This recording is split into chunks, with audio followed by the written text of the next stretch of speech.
নবম জাতীয় পে স্কেলের ঘোষণা এসেছে। পে কমিশনের সুপারিশমালা সরকার অনুমোদন করেছে এবং গ্যাজেট প্রকাশের তারিখও নির্ধারিত হয়েছে।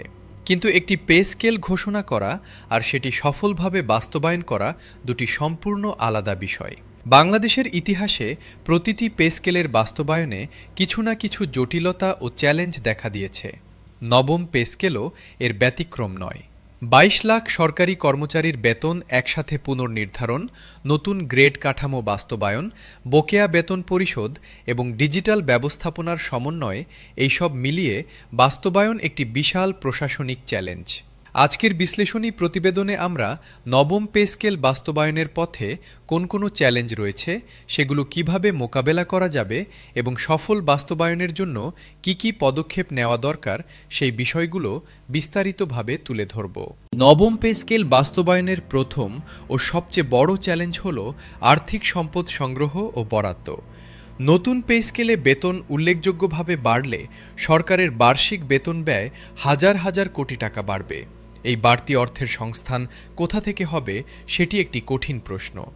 অর্থ মন্ত্রণালয়কে এই বাড়তি ব্যয় মেটাতে রাজস্ব আহরণ বাড়ানো, ব্যয় পুনর্বিন্যাস ও প্রয়োজনে ঋণের মাধ্যমে অর্থের ব্যবস্থা করতে হবে।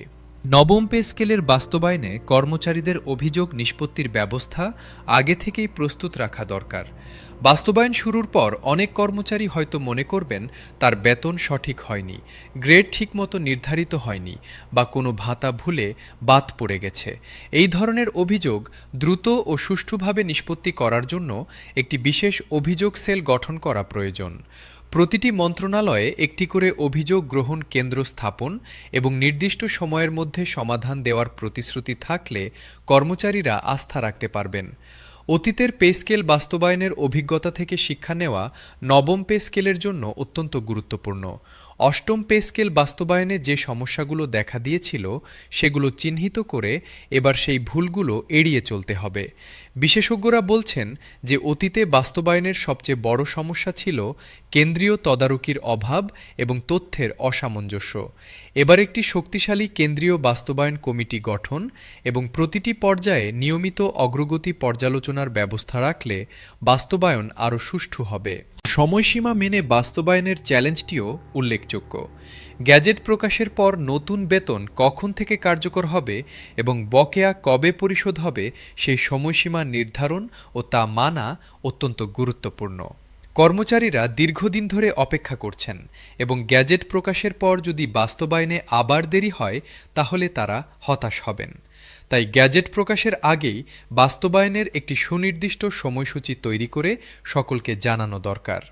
নবম পে স্কেল বাস্তবায়নের এই চ্যালেঞ্জগুলো অতিক্রম করার জন্য সরকারের প্রস্তুতি কতটুকু সেটি নিয়ে বিশেষজ্ঞরা আলোচনা করছেন।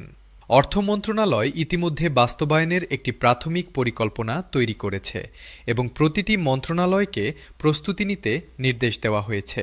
আইবাস প্লাস টিম সফটওয়্যার আপডেটের কাজ শুরু করেছে, কিন্তু বিশেষজ্ঞরা মনে করছেন এই প্রস্তুতি আরও জোরদার করা দরকার এবং বাস্তবায়নকে সফল করতে সকল পর্যায়ে সর্বোচ্চ সতর্কতা ও দায়িত্বশীলতা প্রয়োজন।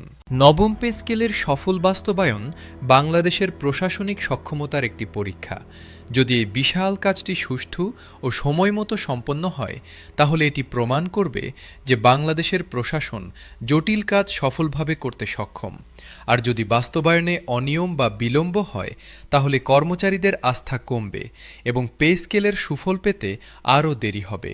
তাই বাস্তবায়নের প্রতিটি ধাপে সর্বোচ্চ পেশাদারিত্ব ও স্বচ্ছতা নিশ্চিত করার কোনো বিকল্প নেই। দেশের ২২ লাখ কর্মচারী ও তাদের পরিবার এই বাস্তবায়নের দিকে তাকিয়ে আছেন এবং সরকারের দায়িত্ব হল তাদের সেই বিশ্বাস ও প্রত্যাশার যথাযোগ্য মূল্য দেওয়া।